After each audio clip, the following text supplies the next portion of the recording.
are doing the Rocky Mountains for the plate tectonics, my laptop is not holding a charge, so I can't use my regular screen pal. It's different technical error every week. Stay tuned. However, for the Rocky Mountains, the surrounding area, so the Rocky Mountains, it's on the minor Farallon plate, and it was the minor Farallon plate dove below the major North American plate in a hit and run kind of tectonic collision. It goes all the way from like New Mexico through Montana, Wyoming up into Canada, and there is the continental divide of the Americas, of the American plates, at which the water flows with the through Canada and the United States. Volcanoes and earthquakes are both present. However, earthquakes are much more common. In the past, Yellowstone was a hot spot and there is intense tectonic activity.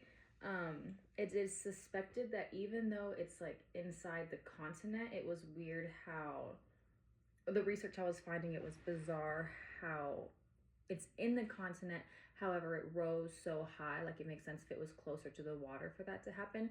So it was mentioned how maybe that is a weak point in the crust, like there would just happen to be a weak point in the crust right there, so when they collided, that is why that area rose so much. And it's relevant because earthquake safety, Yellowstone safety, that is a huge, it's not considered to be dangerous now, but it is still like a super volcano. So a large earthquake could potentially erupt, even though it's still in the green and like a safe volcano right now. Some overview of the geologic activity. It used to be covered by sea.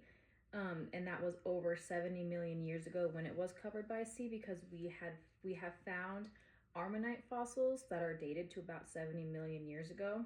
So that's when we suspect the sea dried up. And since it was sea, there was sedimentary rock from the ocean. And once it dried up, it was just sitting obviously on the top layer.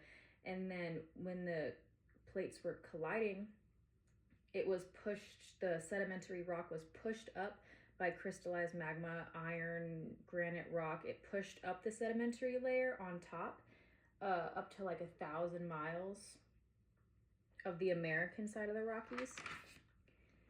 And then the first height was discovered of the Rockies when scientists were comparing fossils from the bottom of the mountains to the top of the mountains. What they were doing is they were looking at the teeth on the fossil. So apparently if a leaf has a lot of teeth, like jagged edges on the outside of it, that leaf it can handle cold terrain much better.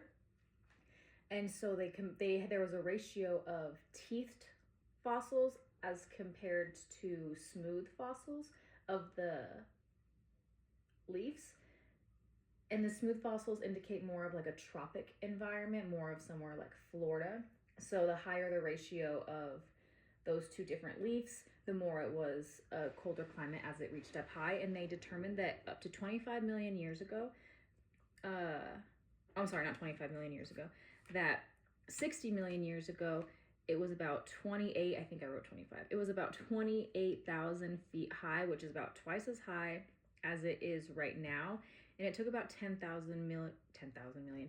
It took about 10 million years for it to rise. About 25 million years ago, there was volcanic eruptions around the Wyoming area, leaving huge ash layers. There's also been findings of glacial striations through the Rocky Mountains, through the river of the Rocky Mountains.